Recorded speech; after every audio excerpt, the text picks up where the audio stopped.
Okay, there we go. There we go. Demon goat. Oh my gosh, it's haunting. Let me put it by the mic. I Can can't you hear hear it. that? No, No? Oh, maybe the scream is like distorting the mic. Let me like, no? nothing. Oh, Put it right at the mic by your thing here. oh, okay, okay. Nothing? How funny. It's too high for the mic to pick up. The mic knows it's a demon goat scream. But that makes sense because sometimes when I'm editing, sometimes when I'm editing us, I have to crop out huge parts where we're just laughing and it's just mute. The thing has shut us out. That is so fun. That's so Yeah. awkward. That's so awkward. No, I cut it out. If it's like I like wait, like I count to like one, and if the gap is longer than that, I cut it out. It's just, Yeah, it is. It is oh though. my God. I'm so glad Mr. Goat arrived safe and sound to join your collection of goats.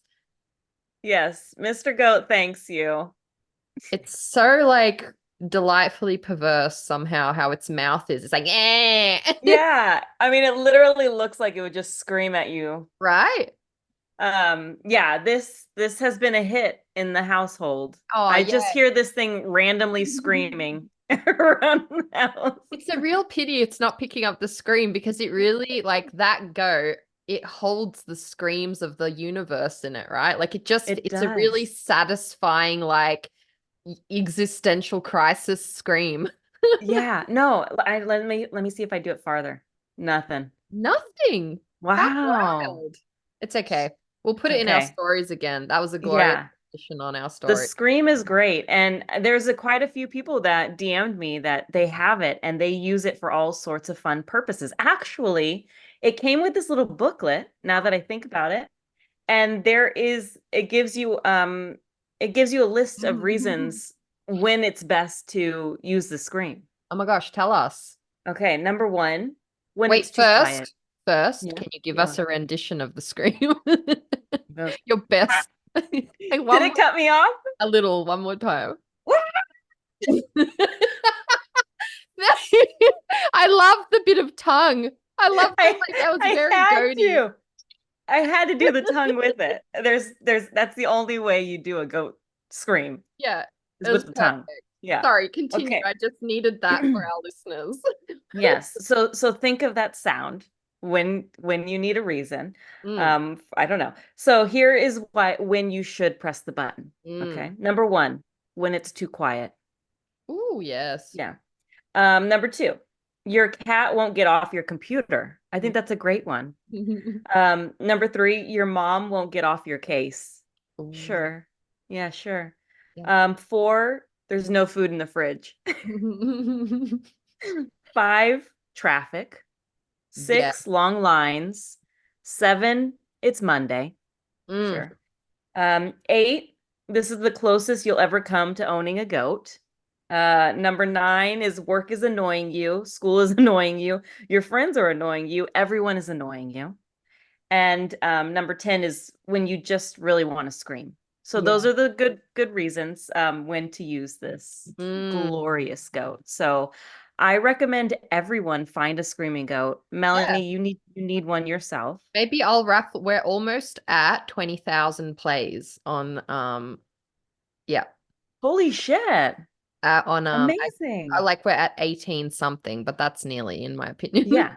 It's closer to It's just 20 a than little, not. yeah, yeah, yeah, yeah. Little roundup, just a little roundup. Is it too far off to celebrate? I'm No, already no, getting no. ready You to round up. celebrate. Yes. Yeah. But no, I maybe I'll when we hit 20,000 plays, I'll raffle one of those screaming goats off. I certainly want to get one now too, because I cannot tell Yeah. you. I hope you appreciate that the box was sealed when you got it, because I was so close to open. I wanted to hear it so bad. And when I was in the bookshop, I was there for something else and I just saw it and it literally screamed your name to me. But I never thought to press it because I was already paying and then I saw it there and I was like, oh, add this on to the guide. And I was like already doing the swipe. So I never actually pressed the damn thing. And then I got home, I was like, I so badly want to hear it scream. And then I was like, but if Yeah. I open it and then the batteries are like somehow go flat before they reach you. Wow. Well, thank you for your Feel it. sacrifice. Yeah. I appreciate it. And honestly, Like, yeah, just having my little random mundane. you have told me this multiple times, and so I feel like I need to just say Did thank you, I? Melanie. Yes. I don't even remember telling you. That's so You shame. you've told me this. This is the third time you've told me this. So I feel like I have to say thank you, Melanie. Thank you for not opening the box Did and I listening really? to it. I am so blank, but that's like my brain this week. It's cooked. My noodle is cooked this week.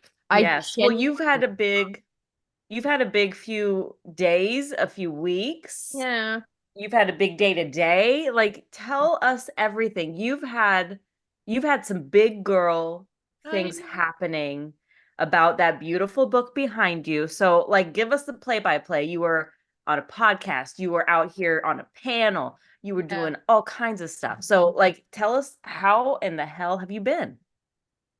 Yeah, the fact I can't remember that, not even a little, that I've already said that to you. I'm Three sorry. times, three times. That's okay. Holy shit, I cannot remember.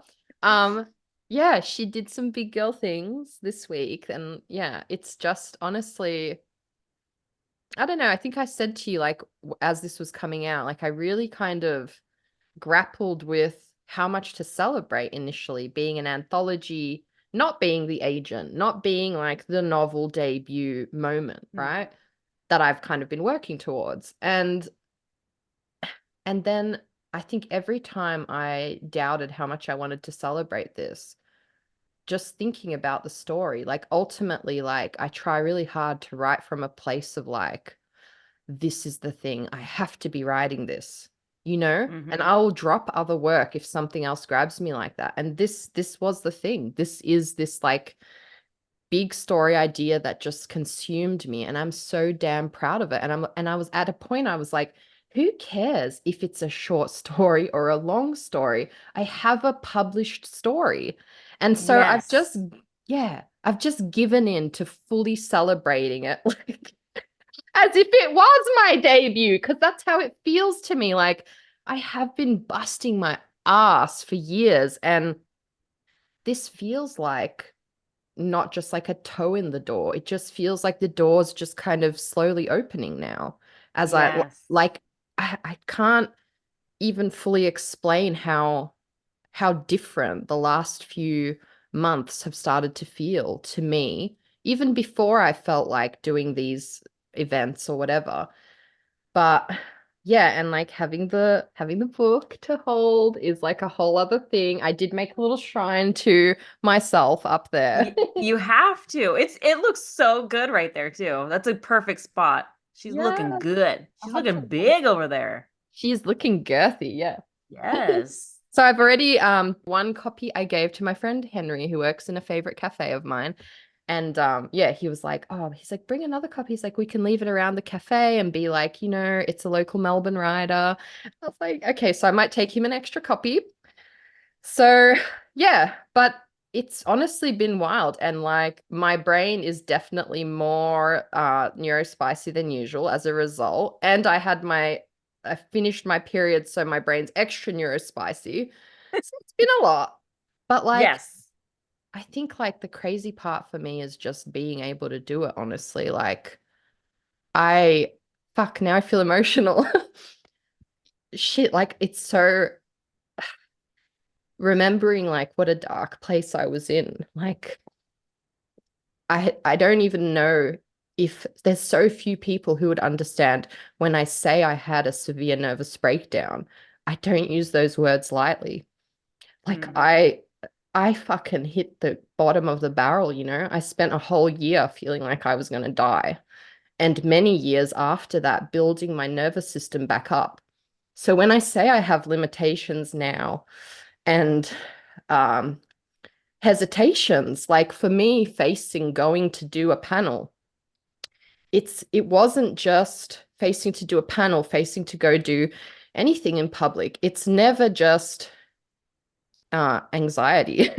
It's like I know that I can feel like I'm going to pass out. I know that I can feel like my whole body is like, being torn to pieces from nervous tensions. And getting to a point where I've done so much work and healing that I felt brave enough to face that Mm, possibility and experiencing it and seeing how far my body has come, that I can do this stuff and it's not going to level me anymore, that I can do it. And I was like, had fun with my friend. But fucking facing it was so terrifying. The biggest like anxiety moment beforehand, because I was like, I have no idea. Am I going to get on that panel and just want to faint? Like, yeah. am I going to have nonstop panic attacks like I used to? Luckily, even when I was really unwell, like I was doing Japanese and I remember giving like a speech in Japanese, having nonstop multiple panic attacks. Like the room was swirling around me. I couldn't even focus on it. Lord knows why I did it. I just couldn't sit in bed anymore. So I was like studying Japanese and then fucking had to give a speech. So whenever I feel afraid now, I remember that I gave a fucking 15-minute lecture in Japanese in Yeah. Melbourne University when I was like my most unwell. So that always helps me know I can do it.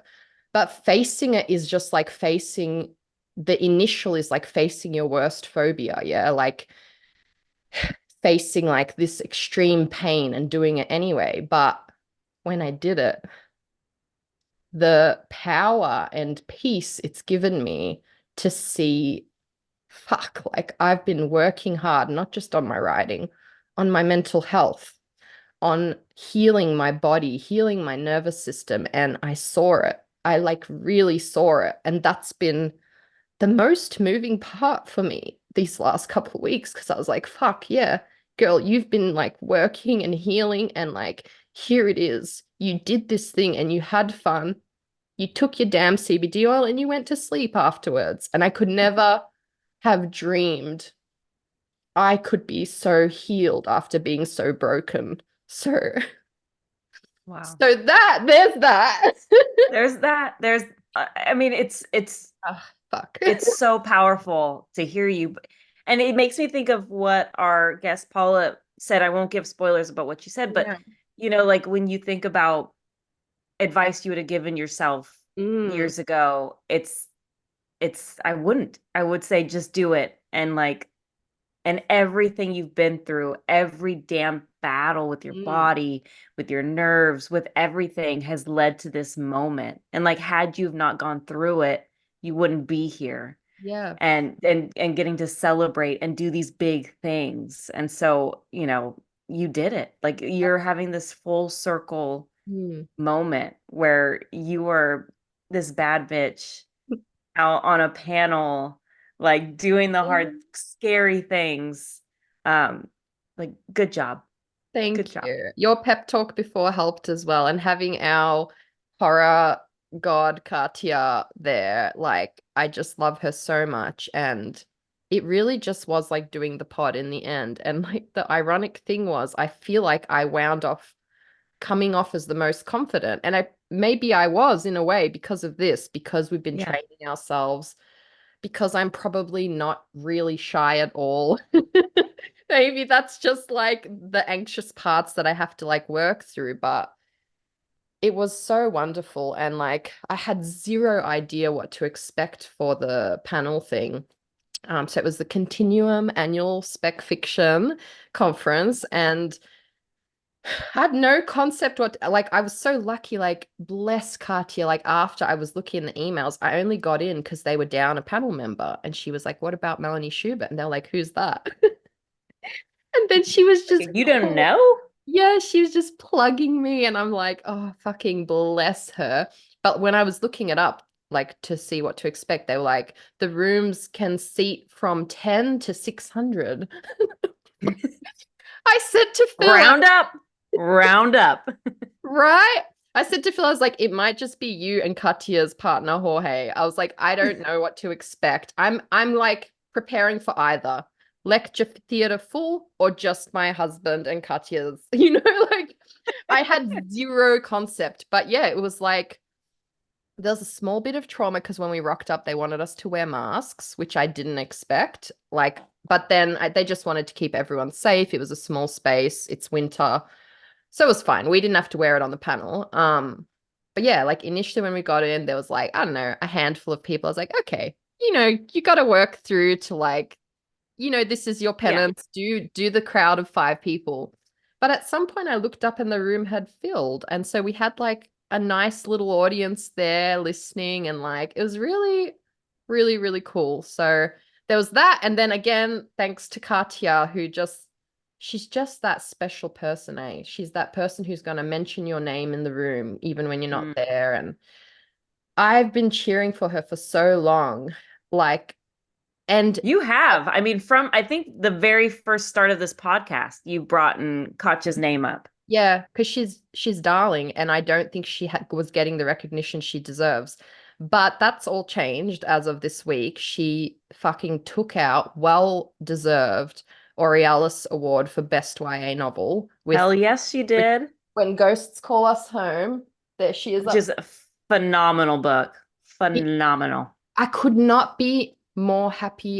It could not happen to someone more deserving than her. Like, she has been fucking grinding. And, like, we talk a lot about the suffering between books, but, like, Mm. we don't hear much about it actually. But, like, she has shared her story with us of how between her first 2 books and this one, she had years of nothing, years of like doing anthologies. And I think that's why when we were catching up and I was having like a really low period with my writing, she was like, do some anthologies. Like, why don't you do this? Like, put my name forward to enter for this. And Yeah. yeah, like I wouldn't have this anthology if it wasn't for her like cheering me on at that point.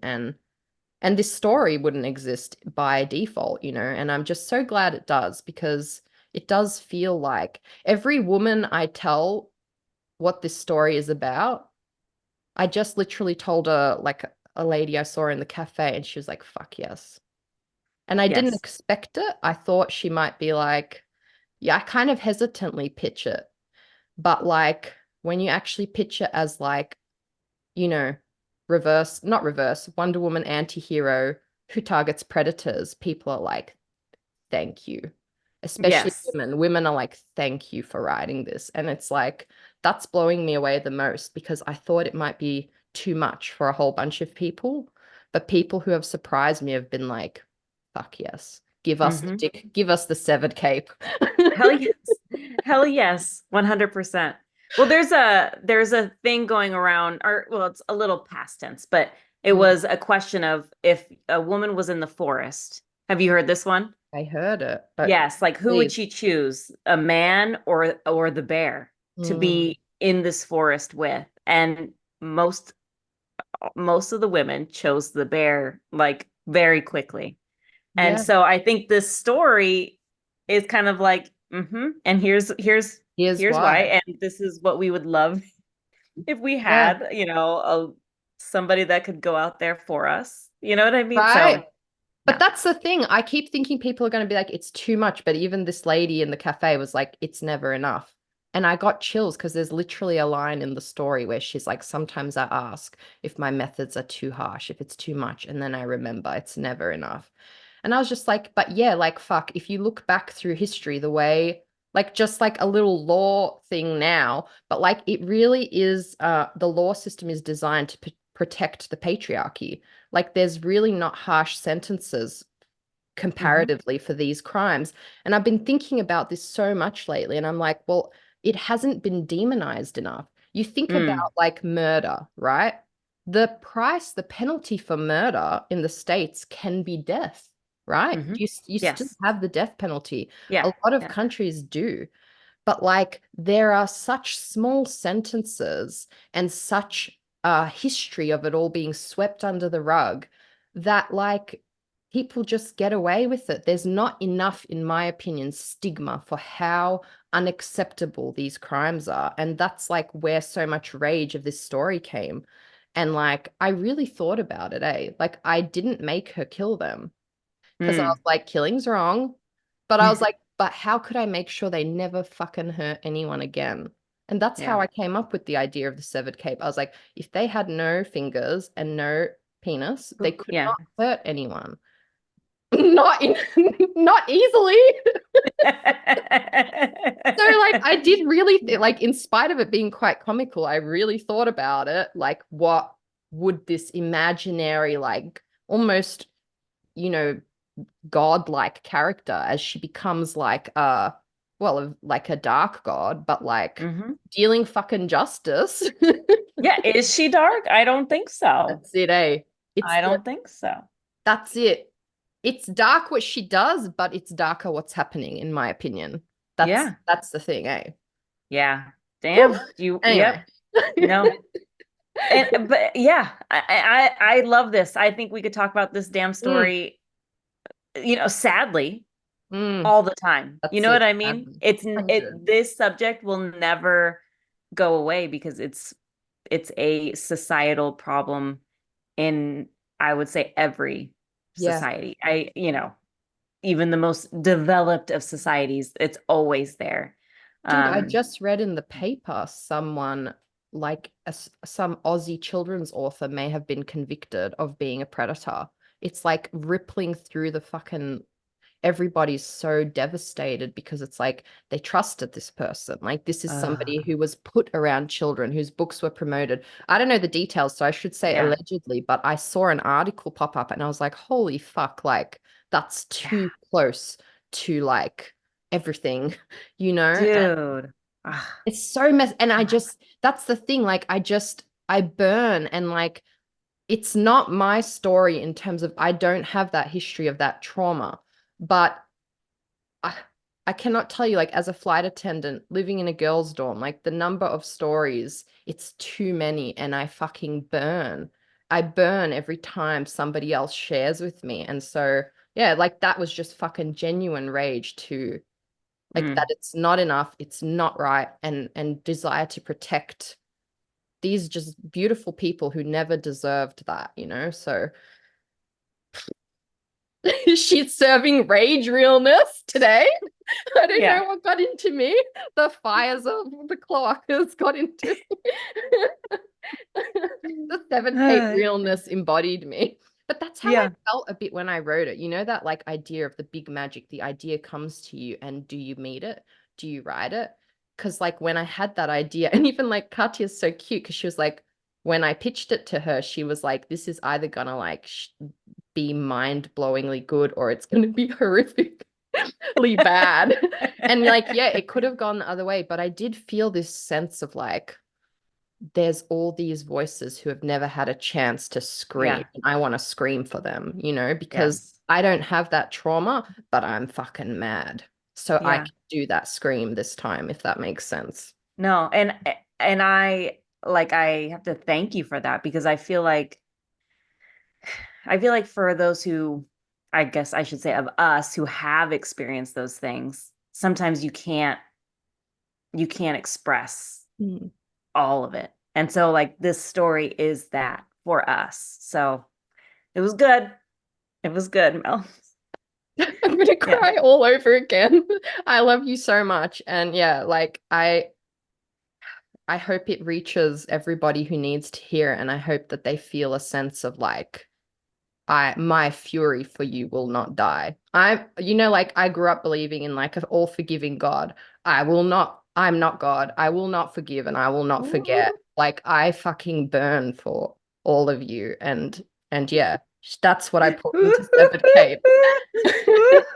So Put that on a shirt. Put that on a shirt. That's good. somebody has to. Somebody has Yeah. to. And Yeah. and I do. So I'm so grateful that when this story came to me, I had the courage to write it and not shy away from, yeah, the intensity of it. So That's good. yeah. I'm proud of you. And yeah, everybody get this book. You can get it right now. Get this anthology so you can read Melanie's words I'm and you'll actually know what we're talking about. I'm so touched seeing it pop up. Like I didn't been a few people tagging me that I didn't like know were following or like gonna buy That's it. And I'm just like, amazing. It's cool to see, but yeah, I do feel like the story is a bit beyond just like the journey as well. And yeah, Yeah. Well, that's and really okay, so now, I mean, we've been chit-chatting today about new ideas and the next stop. Would you say like Severed Cape has influenced you in your future projects? Oh, 100%. Like, I think I've so resisted and honestly been downright afraid of like how much I want to dabble in horror because I'm actually such an easy scare. Although apparently not when I'm writing it, not when I'm in control. But it's been frightening to me how deeply I wanted to go into that world. But recently, I think like, yeah, because I've been doing therapy and sitting with like, who am I? What do I want? What's unacceptable to me? What does my world look like? And I think that's made me able to be like, no, like maybe I was meant to be writing horror all along. I've always gravitated to the weird, the bizarre, but it's just going to be, and like even when I did this panel, we had to share a clip. And initially I was like, oh, but I'm not like well versed in the ancient horror, whatever. Everybody else's clips were kind of like old traditional horror. But then it dawned on me, maybe I'm not ready in that regard. But I've been watching anime for like decades. And let me tell you, some of those scenes are the most haunting things. You like, fuck, the start of Full Metal Alchemist. I almost picked that, but it wasn't an actual nightmare sequence. So in the end, I picked a different anime that was actually a night because we were discussing nightmares.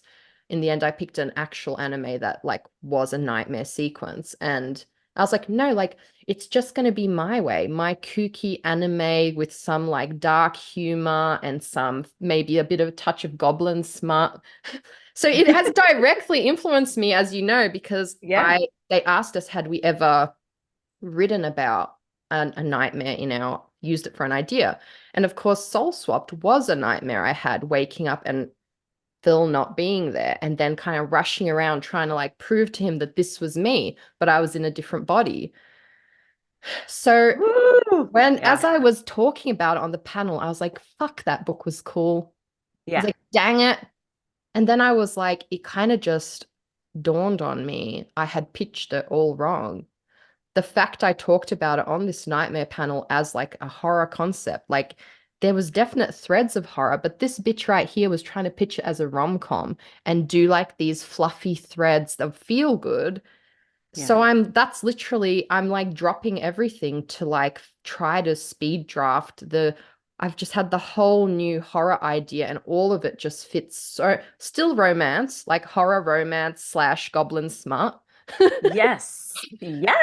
Yes, queen, right? It just Yes. feels right. So I'm like on fire to write this again and like give this book a second life. But most importantly, I feel like pitching it this way is maybe how it was always meant to be. Mm. I Oh, need and to, you know what? I think that's beautiful because it's like so often we write something and then it just kind of dies or we let it just drift off, but maybe it's because that something isn't quite right yet and you yeah. just need something to unlock it. And maybe it's adding some goblin Yeah. smut, you know? I literally was like plotting it out and like literally the last line I wrote myself was something like, oh, they have red hot sex in the nightmare world burns down around them. Yeah. So I'm so excited, but it's that. It's like, and yeah, like now it's so clear to me. But if you asked me 2, 3 years ago, I'd be like, I can't understand. Like, why don't agents want it? But now that I've picked it apart and actually some of it seems quite obvious. Ah, the goblin is the love interest, not this Yeah. random sweet guy. Bless him. Poor Quince has to die. Yeah. Yeah. Kill the darlings He has to, and he's give us gone goblins. and give us goblins. Yes. Yeah. I feel like I've just been talking nonstop. How have you been? Well, no, I love it. I love hearing all the stuff. Everything is so great to hear, and I'm excited for this new project. Let me ask you first, Mm. have you started drafting? Like, what's the plan for you with Soul Swapped? Mm. I haven't because I literally just hot off the press this Yes. morning did this beat sheet. So Yeah. honestly, I was tempted to just jump in and just start redrafting it. But I was like, no, the one planning thing I always promised myself I'll do is the beat sheet and just Good. map out kind of the basic story. And I'm so glad I did, because I don't know how you felt reading it, but it felt fully fleshed out to me as Yeah. I did it. I was like, there it is, the whole story ready to go. Um, Yes. I want to also take a moment, and you can like help me think about if you want where I want to start it, because I'm not sure the aquarium theme matters as much anymore, although I do love Right. it. But do I still want to start there? So I have to think about, yeah, where the intro would be now, if it still Yeah. belongs where it was. I definitely still want to keep the whole scene in the park and like the ripping of the hair and stuff. That was super horror already. See? Yeah, Yeah, you were that's it. there. You were there. You just didn't even know it. Yeah. So Ah, I I'm love that. excited. So yeah, What? apparently she writes horror now, and I'm just like embracing, but like even everything, like I've always been fascinated with like abandoned spaces. Like, oh my gosh, I've always sought out like rundown houses. I always want to see in Japan, we would always go, we visited this abandoned, there's this island, that Gunkanjima Island. You have to get a ferry out to it, and it's literally completely abandoned, but it used to be fully populated, like factories and stuff. But then all these storms ravaged it. So it's just all skeletons of building the entire island. And we Oh, also that's fun. found, and like the weird thing about Japan is, and we're talking about that with Siang, it's just there. It's not like blocked off with like, you can just get in. We got into a few like carnival, or like abandoned carnival was the creepiest, but Oh, so that's fun. cool. And That's so fun. Me and my other Angela, shout out Ange Whitefield. We used to in college, we'd like fuck up some dolls with like texters and stuff and take photos of them in abandoned houses. And Okay, one of that's weird. Yeah, and one of her, because she did art, and she did like Okay. these photo shoots. And one of them, we did all these dead goddesses, and I played like the goddess of Earth, and I was dead because of, pollution in the river. And so I was laying in the river in this white Grecian dress. And she Whoa. got cancelled. She almost got cancelled for it. The lecturer was like, it's too sexy because my bra strap was showing. Oh, not the bra Not the strap. bra strap. And bless one of my old friends, Nikki, she lay down we went to the tip, and she lay down in the tip for one of these photos. So I've been there. I've been in Horrorland, is the moral of the You story.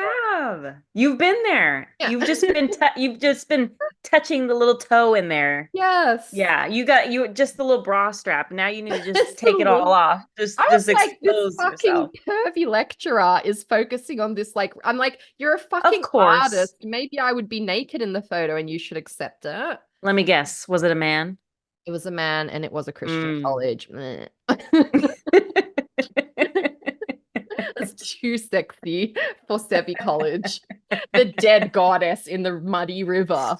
Oh yeah, you were pushing it. You guys were Yeah, pushing it. we were Yeah, pushing the envelope so hard. canceled. I'm But yeah, canceling you guys. tell me more about your week. It's been good. I have started drafting my Ooh. next book that has will something. It's a book that I'm working on. It's top secret. That'll be the Um, best pitch of your life. so good. It's gonna be so good. But so I had gone back and forth, like first with my agent and Yeah. then with a part of my team, Mm. on this. Like I went chapter by chapter, Ooh, like the yeah. entire outline of the book. Mm. And we were going back and forth, and I was getting asked like a million questions.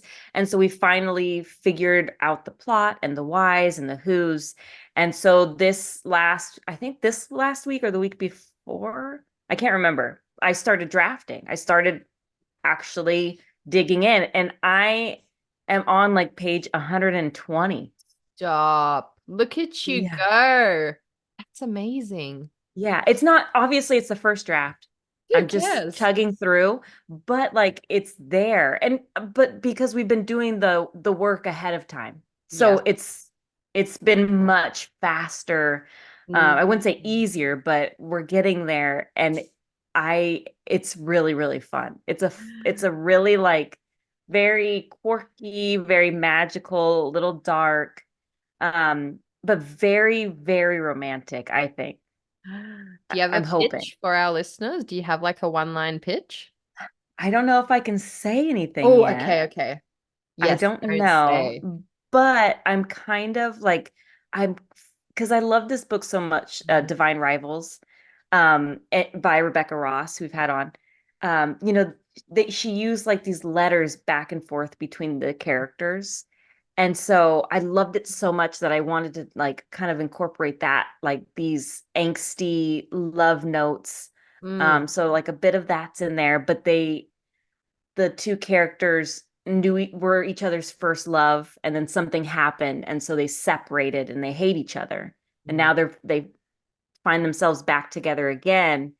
And he has these letters with him that they mm. had, and so she stole them because she's kind of a rascal, and so she's rereading them through the book. And so yeah, it's really like very very I don't know, like water for elephants, very circusy.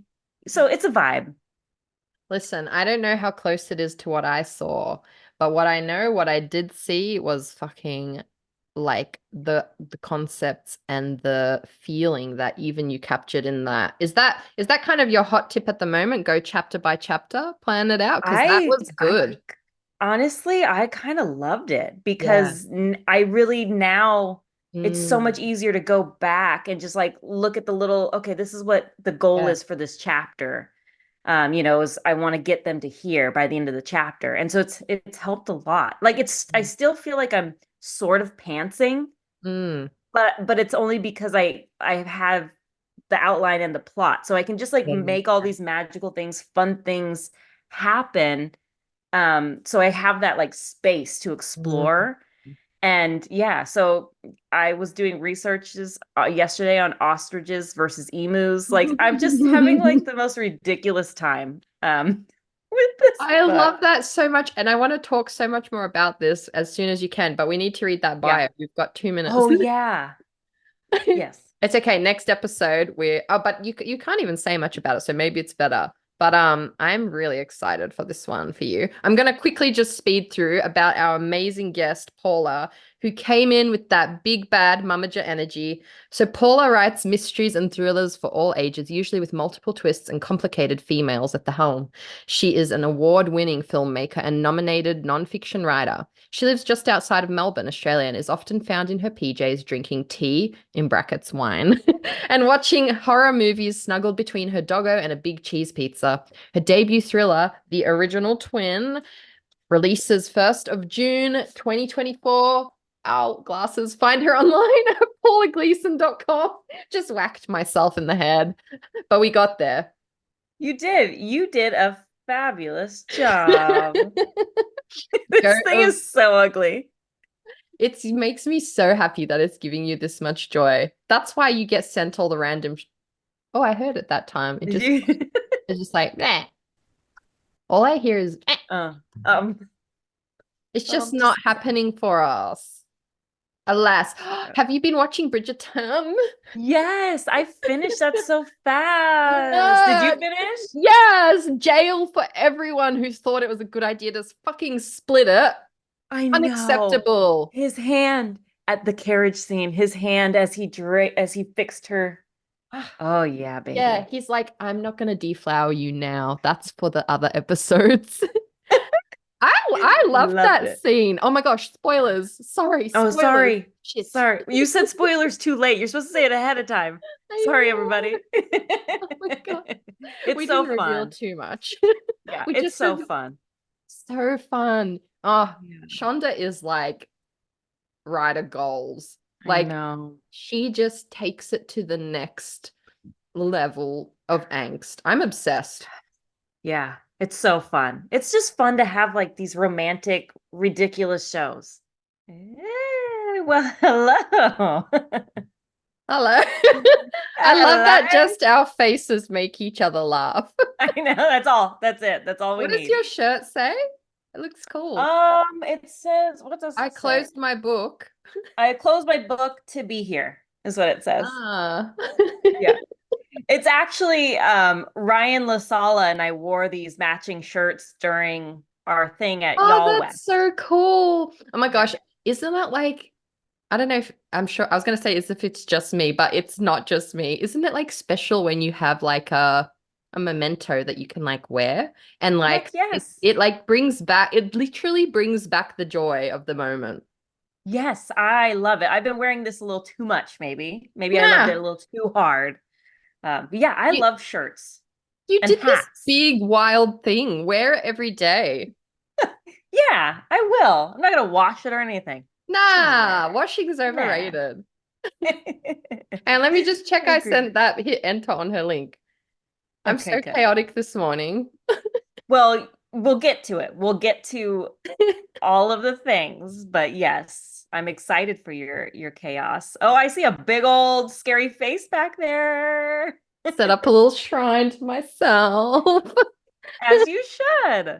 100% Let's you should. see. Yeah, I sent it. Okay. All right. Oh, yeah, We'll she's see. seen it. Okay, she Okay, should good. be here now. I Good, good, just good. always get paranoid. Like literally when I was emailing you this morning, I like got sidetracked for a second. And I think because I'm so comfortable with you now, I don't overthink as much what I'm saying. So I just hit enter. And then I looked at Hey, because I really I like yeah. obsess if I'm not like comfortable in a situation or with people, I really obsess about the wording of stuff and whatever.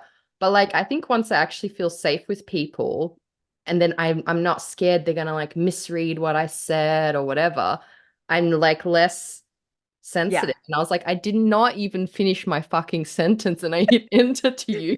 Well, you know what's funny? I didn't even read what you wrote. I just went right to the link. That's so perfect. I love it. Yeah. So when you DM'd me, it was like, oh, I didn't even, realize what I said. I just hit sent. I was like, oh, I better go back and actually read what she Oh, said. bless. Yeah. No, I that's just went right to perfect. the goods. I went right to the goods. I You was too knew what excited. mattered most. Yeah, we did it. All We did right. Oh, it. Oh gosh. yay. I'm so Hello. sorry. As usual, No. chaos. Chaos. We live for the chaos. We're excited about the chaos. It's so true. How are you both? So good. I love your sweater. Thank you. Redbacks unite. Love a bit of Red, spider. So, the redbacks. Yes. Redbacks. Yes. Yeah, I love know them. about them. I know about them. Melanie and I had a whole segment about redbacks versus black widows. Do you remember this, Melanie? maybe Okay. Okay. Well, whatever. It's a spider, right? Yeah, it yeah. is A a great, spider. beautiful spider. Yeah. Oh. Oh, is it a Okay. favorite of yours? Oh, I just love all spiders. I'm a huge fan. Yeah. Oh Well, my gosh, you well, must have you live loved. in the right place. I live in rural Australia where the spiders are welcome and we all hang out in unity and it's fabulous. Okay. Okay. Is Wait, there can the we old talk about this? Can we talk about this? What so what do we mean? Like we're like you're just out just like this the are when you see a spider in the house, how are we acting? We are just saying, hey, buddy, how you going? And that's it. And it does its thing. I do my thing. The doggo does his thing. The doggo is not allowed to touch them or hurt them. And he knows that. So that's all good. Yeah. And if you see all the redbacks out in the shed, which there's probably hundreds, I'm just like, hi guys, how you going? And they're chill and I'm chill and it's all cool. Yeah. I love them. I think Paula, I have to thank you right now for what you're doing to frighten the rest of our American listeners from Australia. I could not have asked for a better segment to lead into. I have to ask, like, Yeah. what if they're in clothes? Are they escorted out? They're never flushed. They're escorted out, or are they placed elsewhere? there's no killing ever, ever. And no, I just sweep them off and I don't put them anywhere. They just go on their merry way. I love this. I love this for you. I let me just put that. I love this for you. I don't know if I could live this lifestyle, but I appreciate this and I think this is great. Yeah, it's Do you- good. If anyone wants to get over their agoraphobic, no, arachnophobic tendencies, just come and visit me. And you, like I promise you, you'll love spiders by the end of it. Well, I So will volunteer Melanie for this. I'm down. I actually quite love bugs and creepy crawlies and everything. Like I don't, bees and wasps are my one phobia, but that's because like 20 of them stung me in the head as a child. So that's fair, friends. That's fair. But that is as long as I'm observing it and they're not attacking me, I love creepy crawlies. cool. Well, you're welcome. Come up. Let's hang. You and all the kids. I'll probably weep if a wasp gets in the house, and I'm not gonna like want the spiders near my bed, but That's all right. The spiders will work their magic and they'll be like, wasp, be gone. So it's all good. Yeah. See? That is true. Yeah. Wow. Well, Well, I'm I mean, very we have an hour podcast. I feel like we've chatted out all the important things of life. it's true. It's true. Honestly, I feel like I just got to know you so well in this last like minute and a half, and I love it. I love it so much. Yeah. Thank you. I'm really excited now to ask our next question, which is, what is the strangest thing you own? The strangest thing I own. Okay, well, I think I don't know if it's strange, but it's like definitely when people come and visit, they're like, what is that? And get it away from me. I actually have it here in case you ask me this question. And it's my favorite boyfriend, Michael Myers. And he's massive. Like he's really, really big. And he's in the guest room. So you get to hang with him if you come visit as well, Mel. So between the spiders and Michael Myers, it's a blast up here. Listen, he's gonna be out in the hallway if I'm staying. I don't know if I can sleep with him beside the bed. That's normally what happens. People are like, that is not staying in the room and he needs to go. But he's not staying in my room either. So he can hang out in the kitchen. Oh my gosh. He's all right. Yeah. Are you a big horror lover? Oh my gosh, so huge, so huge. And Michael Myers, I think, introduced me to the genre, like when I was a kid, because I accidentally watched Halloween on VHS back in the day. And I thought it was another movie. I thought it was a horse movie. And I was only like 11 and I watched it and it was just like, I had to sleep with my sister for like 3 years after that because I was petrified and still am. Like I still like look outside and I'm like, is Michael Myers waiting or when is he coming? Like, you know, but it's like my obsession, you know, I'm afraid of sharks as well, but I have an obsession with things that I'm really afraid of. So I think it's good. Like, you know, keep your enemies close. Isn't that what it is? So he's living with me now. So, you know. You know what though? It's kind of cool like how the writer brain works. Like we're instantly automatically just coming up with these stories in our head. I remember I binged The Walking Dead. Like, I mean, binged so hard. And then anytime I would go outside, I would just start thinking, okay, if the zombie apocalypse happened, what would I do at this moment? I mean, I would not survive. We'll just put it out there. But I have been thinking about it. And, you know, the writer brain is always going. Yeah. Always go. And I think the same. In a horror movie, everyone always says you'd be 100% the first person killed because you'd be like, what's that noise? I'm going to go and check it out. And I'm onto this. Like, 100%. So, you know, you just got to own those things, I think, you know. Just write about them. You get to write about them and then have your characters may or may not be the final girls. That's exactly right. Exactly. So, what is something you think about way too often? Is it Michael Myers? Right.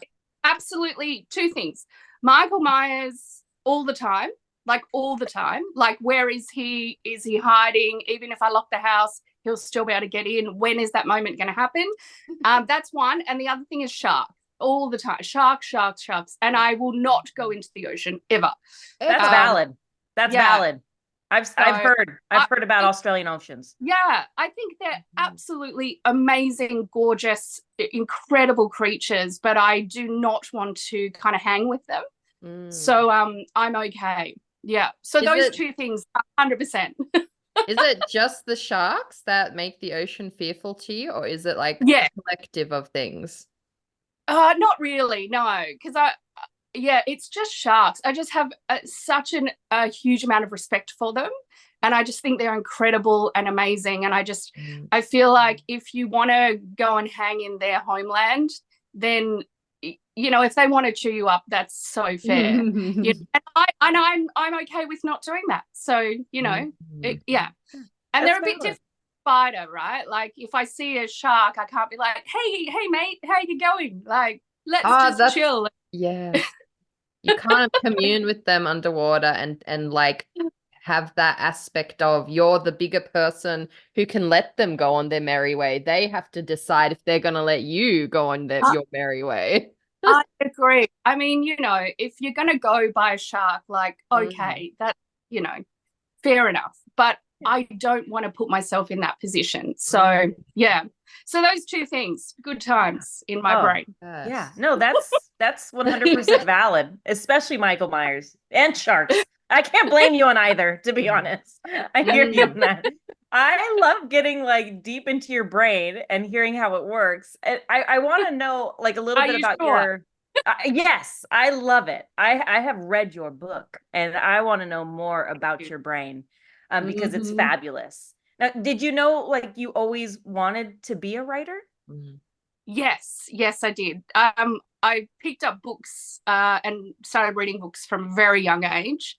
And I think as soon as I could sort of cognitively work out that there was somebody that produced these words and made them into my imagination, I was like, I just want to be that person. Like, imagine being the person who gets to create those stories and go into other people's homes and minds. And so that was definitely from a very, very young age from me. So yeah. I love that Didn't so much. take a lot longer to get to here, but yeah, I think I knew deep down that was something I absolutely wanted to do. Yeah, since I was a young girl, and I had a grade 4 teacher who was we did a lot of creative writing in that class, and he said to my parents one night at parent teacher interviews, he was like, I think Paula should be a creative writer, like she should write stories. And I just thought that was just the best thing ever. Like, imagine being the person who creates that for somebody else. But yeah, it would be like many decades later before I decided to do it. But yeah, it was a long time. It just took me a little while to work out. You have permission now, Paula. Go for it. So yeah. Well, can you tell us a bit about that journey that led you to where you are now? Yeah, for sure. So you know, from an early teen, I went into performing and acting, and I lived in Canberra at the time, which is for a lot of people, that's our capital of Australia. Just heads up. Not. And Listen, it's if you very haven't quiet. heard of it, it's okay, America. If you haven't heard of also Canberra, it's okay. It's totally fine. Big public service, you know, lots of roundabouts. And I knew I wanted to move to Melbourne, so I came here to do acting. It didn't quite go as I wanted, and I worked out I was much better behind the camera. So for the next kind of 25 plus years, I worked in film and TV production instead, and was very good at it, and I did love it. And it's a great industry, and also very hard to get into, and lots of rejections, and you've got to have a thick skin, so perfect for transitioning into publishing. But it wasn't until I was starting to get a lot of burnout, because it's long hours and it's very, very stressful job, that I went, I just don't know how much longer I can sustain this. Is it time now? Do you give yourself permission to actually do the one thing that you want to do for yourself, not for other people? And I was just like, the only way you're going to know is to write something. So that's when I decided to sit down and write a book and just see if I actually was any good. Because, you know, you can say you're good at something, doesn't mean you are. So yeah, but yeah, it was many, many decades later. So yeah.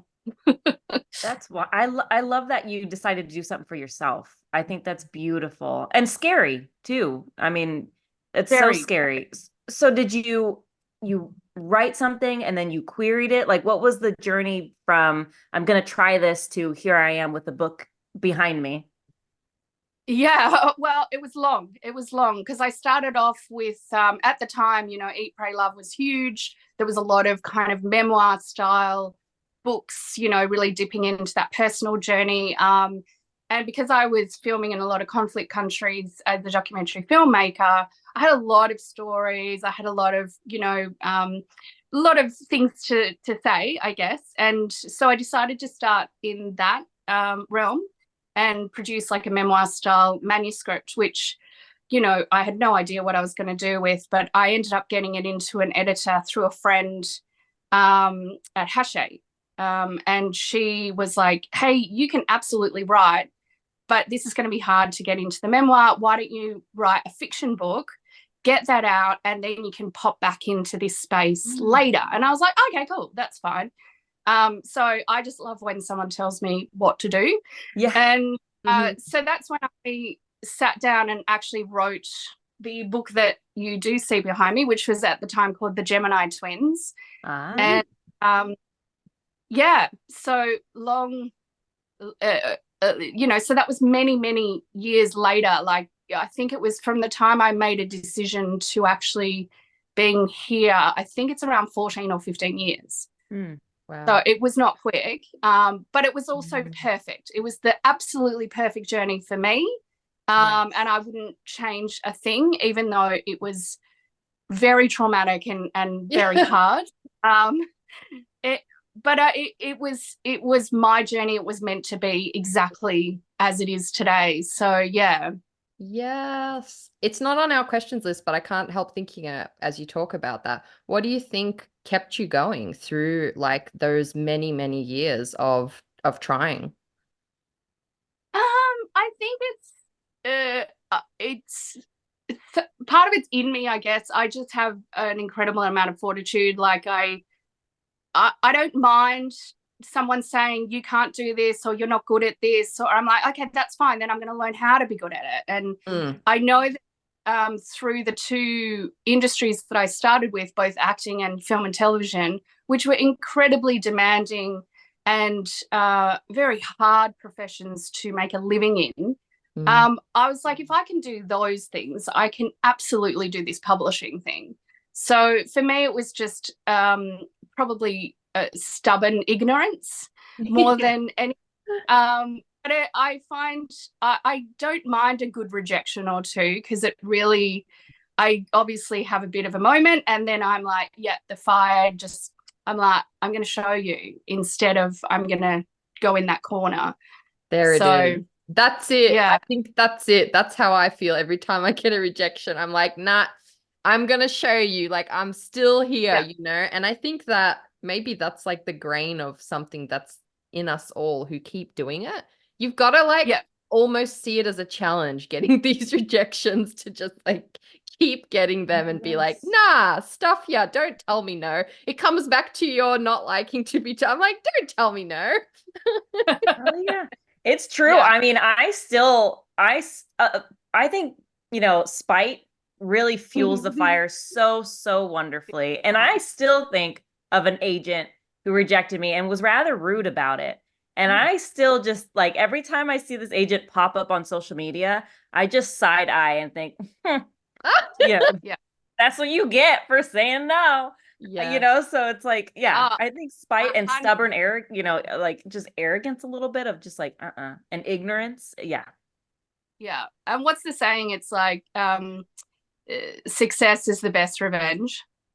So, I mean, I love that as a quote, and I think it's so true. It's just silently creep, like just do your thing, just keep going. And suddenly you're there and people are like, whoa, hang on a minute, she's still around, what's going on there? Hell yeah, you're like a spider, I love it.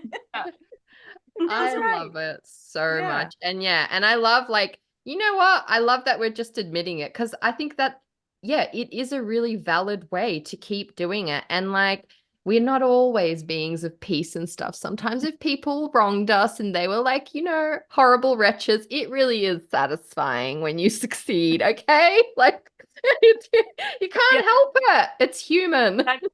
It's true. And the thing is too, like, that this isn't going to stop once you get the agent or the book deal, or like I'm out on sub with another project, and and it's still all the same journey. It's just how you navigate it, differently. And just because you do have the book deal doesn't mean that suddenly like everything is sunshine and roses. It just isn't. So it's a long-term plan of how you navigate this space and you get through it. And honestly, if I hadn't have been in the film and TV world for so long, I don't know if I could navigate this space as well as I have, to be honest, because it really did lay that foundation for me of having that thick skin and knowing, no, you did it before and you can absolutely do this again. It's about knowledge, really. It's about knowledge is power. And in this publishing industry, the more knowledge you have, the less it softens the blows, I think. Because you just understand it's a business, it's not a hobby, it's not about you, it's not personal most of the time. So just move through and forward, and just it's you're gonna get there. But you won't get there if you give up. Simple as that. Damn. Yes. Yes, God, Paula, preach. Oh my The goddess has spoken, Yeah. and she is speaking truth today. Yeah, no, honestly, that like speaks to my heart so much. It's wonderful to hear. Was there anything that surprised you about publishing?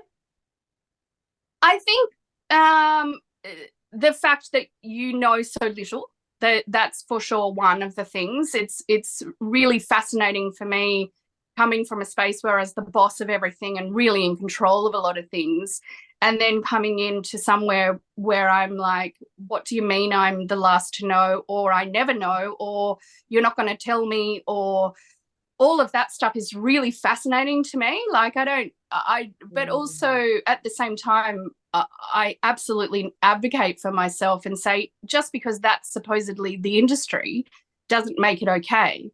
So we need to slowly chip away at that and say, well, yes, I might just be the author, but it doesn't make it okay to have this miscommunication or just kind of let us be the last cab off the rank. It actually is simpler than that. And we need to kind of stop saying the language of, this is just the industry, this is just how it is. I think that's a cop-out. And it just, all it does is makes that bad behavior, unprofessional behavior, even worse. And we just go, okay, that's fine. Well, I'll just deal with it. So for me, that's been really interesting. And I love a new kind of challenge in how to deal with that, knowing when to push and to pull back. So yeah, I think that's we need you. I can see why Jessica Para connected us, because you are Mama Para energy. And yeah, like we really need people like you and Jess Para in this industry, because a lot of us are more afraid to ask these questions, or like more people pleasery, or recovering people pleasers, be that as it will. And yeah, like sure. I can't tell you how happy my little heart feels hearing you talk like that, because I'm like, there's people with like the balls to back it who are like trying to like ask these bigger questions, and trying to make the industry more accessible, more easy to understand, and just a more friendly place. So thank you. Oh, of course. And I think it's really important for authors at any stage of their careers to not be afraid to not know things. Like, it's okay that you don't know things, but it's also okay to ask the question of, hey, I'm not sure about this. Like, it doesn't mean anything. It's just, that's normal. That's normal. If you were in any other job and you were being trained, you would ask the question of, hey, I'm not sure how to do this. Can you show me? So next time I know how to do this myself. That's just normal business practice. So there's no difference here. No difference. Damn, you're right. Yes. That is so true. And I never thought about it that way at all. Like, I was just out here just like swimming in like the void and just thinking, well, why do I not know these things? But I'm not going to ask because I don't want to cause problems or whatever. Right. But yeah, it's normal to ask. Like, it's true. If you started working a brand new job, you're not going to know the things. I ask the amount of questions I ask just anyone in my space, they'll tell you. But they also know that I'm an absolute sponge and I love it and I embrace it. And you only have to tell me once and I won't sort of, I'm not constantly barraging, you know, it's just, it's for my own mindset and for my own skill base, because if we're going to continue to do this book after book after book, I need to learn how to do this properly. Otherwise, what's the point? I'm just going to be swimming and I'm not going to be focusing on the things I should be focusing on. And I just think we absolutely should be advocating for ourselves a lot more, whether it's with agency or publishing or even our mentors around us. I can't help but think it's almost like that age-old thing of like, keep them ignorant so people can keep the power. It's almost like, I'm sure people, sorry, that's my alarm. I'm sure people in the higher ups at some point, it was more convenient to keep people ignorant so that they didn't ask questions that benefited them. Yeah, of course. And I just, and learn how to read your contracts and, you know, ask questions about your contracts, like understand things, because you need to know these things forever.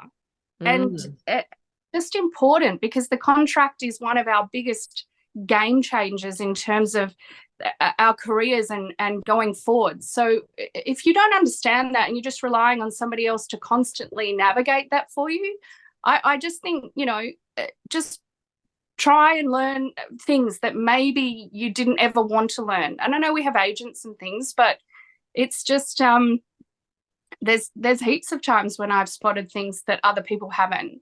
You know, and as a producer, I had to learn contracts. I didn't want to, but that was just part of my job.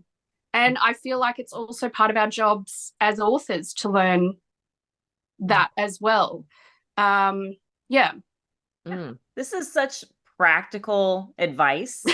And it's speaking to my heart because I love practical things, and you just wrap your head around it. And it's not like you said, you're not just asking to just be a nuisance or to be a pest. Like, you're asking for the long haul. Once I understand this, great. Now I know where my position is and what role I need to play and what I need to do. It's so practical and it's so good to hear. And so thank you. Thank you for sharing this advice. Honestly, it's so good. It's so good.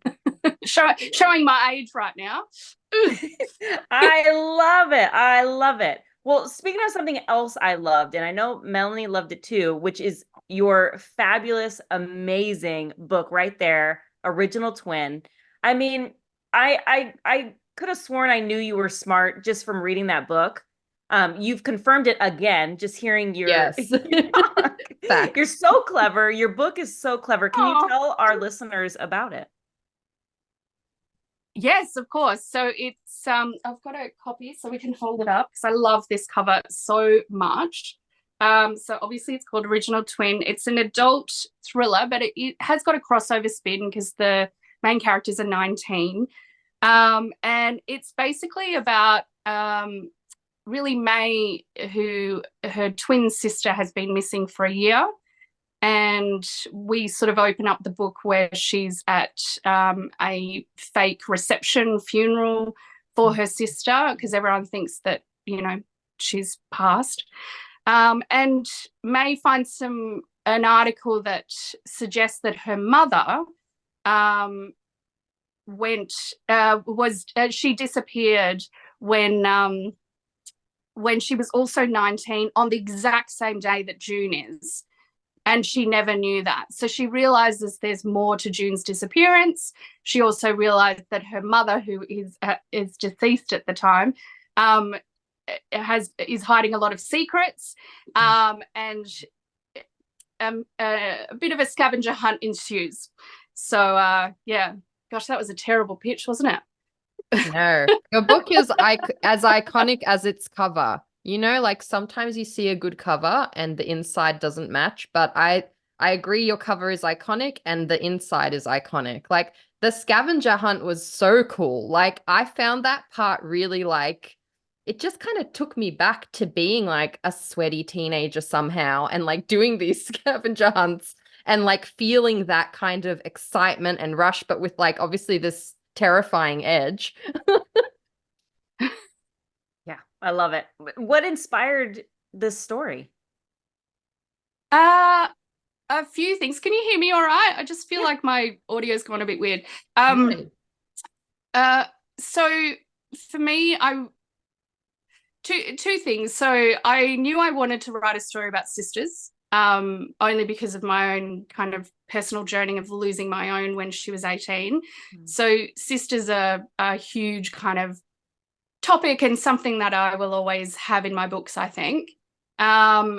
But also for me, the way I work and write is I'm 100% dictated by my characters. So for me, I had two girls.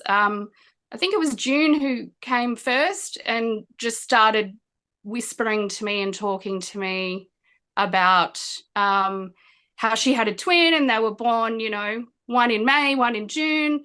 And she had something she wanted to tell me. And I was like, okay. And then May slowly came along and then they competed for my attention. And they just said, and June's like, I'm missing and May has to find me. And I was like, okay, cool. And that's all I needed. And then that's it.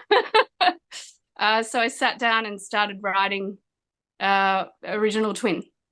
Yes, amazing. Is there something you wish your readers knew before reading this book? I think a couple of things. So obviously, whilst my book is set in a universal world, I never actually mentioned where it's set in the world, which is deliberate. It will have some Australian vernacular. I am Australian, so the dialogue maybe will seem like that's not how people speak. It is, I promise you. But also, I think for this particular book, yes, it is a mystery and it is a thriller, but it talks about trauma and grief a lot. And I think what's really interesting about grief and trauma, and it's something that I do talk about a lot and I'm very open about, is that often those things don't present how we think they present.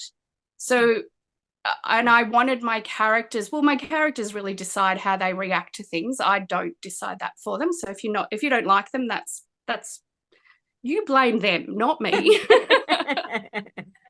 But I think when we come into a book that is a mystery, a thriller, we forget the personal elements of the story and the layers of characters and human beings and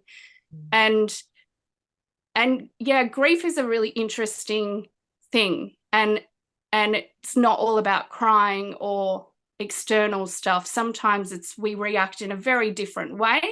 I know that from personal experience, and it was something I absolutely wanted to navigate in this book as well. And all of my characters have many layers. They all have secrets, and it's interesting how all of them impact the others without them really knowing that either. So those family connections and dynamics are so fascinating to me. So yeah, I don't know if I surmised that properly, but yeah. No, perfectly, honestly. And truly, they did all feel so layered and so real and honest and true to themselves, which I think you honestly, it's so hard to do. So, but you did it. You did it wonderfully. And I have to say, like a random note, like I just assumed it was in Australia because I know you're Australian. But I have to say, like, I loved just imagining it taking place in Australia. And I feel like for American readers, we don't get enough of like we have a lot of like stuff maybe set in the UK or obviously here, but like branching out and getting more stuff from Australia, I think is so fun because we do learn a lot about we in school in grammar school we learn a lot about world like global geography and all that stuff, and we have a whole big unit on Australia. And we learned so much about Australia. So I think we need more. We need more. Yes. That's why Yeah. that's why I don't don't dig kangaroos, but we do, Americans do like Australia because we learn a lot about your history and all this stuff. So Yeah. editors, if you're listening, give us more, give me more, please. Yeah. Yeah, I agree. I think touching on that, what's interesting is there still is a lot of pushback on things coming from other countries and how we do have to still make it, US centric. And I know that I got a bit of that pushback. All of the spelling is US spelling, which is weird, but okay. But I think it is interesting that even coming from an English country like us, or even the UK, people are still reticent to have books that are set in anywhere else but the US, and it's such a shame because you do learn so much through books, and especially through fiction. It's such a great way to explore other worlds and especially places you'll probably never get to in your lifetime. Like please, if you're a reader, pick those stuff up, challenge yourself, because it's good stuff. Yeah. Yes. And I love that that's how you felt reading it, Monty, because like I actually think Paula did such a great job of like capturing this kind of like just Aussie town feel. Like there's just it really is captured in that book, these certain Australian vibes. So it's kind of cool that you felt that it felt different reading it. Yeah, I pictured it in my head because I think right at that time I had watched a movie set in Australia. So I just transposed that movie into when I was reading it. And I was like, oh my gosh, yes, this is exactly from this movie. It feels so right. I can't remember what it was I was watching, but Was it that romance one that you told me to watch? And he goes out to their hotel and works at the hotel. That was dodgy. It was dodgy. But it was a horror. It was a horror movie, actually. Oh. Sometimes Okay. I watch those. Well, I love that. Thank you. I appreciate those compliments and I'll take them. Thank you. Yes. No, thank you. Thank you for writing an amazing story. Honestly, it was really, really so cool. I love like a thrill. I didn't realize how much I love thrillers until I read one, and I'm always like, oh my God, I love friggin' thrillers. Right. And you kept me on my toes. And in all fairness, it kind of is a mystery. It's not really a thriller. It's something that does kind of irks me to a point because everything is called a thriller these days when technically it's a mystery. It just it's always interesting, but because then you go in thinking you're going to get suspense and all of this stuff all the way through, and sometimes life isn't like that. But the stakes and just the tension. I felt tension and thrill the whole way. Like I was on my toes the whole way through. Oh, great! Well, I'm so happy to hear that. Thank you. No, honestly, I read your book so fast, and it takes me forever because I had to freaking know. So good job. But I see like our time is dwindling. So I want to ask, looking back at all you've accomplished, what advice would you give a younger version of yourself before you started this journey? Oh, I probably wouldn't. I'd just say you just you do you, I think I wouldn't, like I said, I would probably just do everything exactly the same. It seems weird, like why wouldn't you start earlier if you knew all you know now? It's all prevalent to where you're supposed to be, right? Like so I think I would just go back and say, hey, just enjoy it more, please just enjoy it more, because it's going to go fast, and all the stuff that you've done before now is really kind of cool. So just embrace it and just, celebrate it a little bit more. So I'd probably just say that. I love that so much. And it's so true. Like, if you can have that mindset, I think that's the most powerful thing of all, doing this kind of job and being able to like actually appreciate the moments when they come and appreciate the journey that brought you here. That's everything.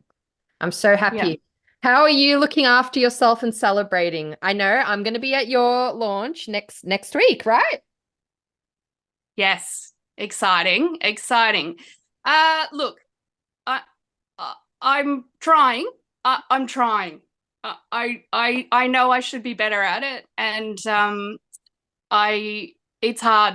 It's hard, and because the thing is, it's always, you might have a win, it might be a big win, a small win, whatever it is, but you're always on to the next thing, and then the next thing, and then the next thing, and the day is just quite long, and there's a lot to pack in, and plus you have to write. You know, writing isn't something you can just put on a list and be like, yippee. You know, it's just like some days are good, some days are bad. And it takes a whole different headspace to write. So yeah. So it's just, I'm probably not doing enough. Is the short answer at the moment. But I'm hoping coming into release week next week, that with a couple of launches and being surrounded by other people, and I think I'll just have no choice but to suddenly be like, oh wait, I have a book coming out, this is so cool. So I'm hoping that, you know, I'll give myself that little bit of inner peace and little cheer for myself before I go on to the next thing. Yeah, do it. Take that time. I know it's going to cut us off at any second. So I just want to say thank you for joining us and like just unleashing the wisdom. You are fabulous. Oh, thank you. I appreciate that. Well, thanks for having me. Thank you. Seriously, it was fantastic. And I cannot wait to celebrate with you next week. And I can't wait for everybody to have this amazing book because, the world is not ready.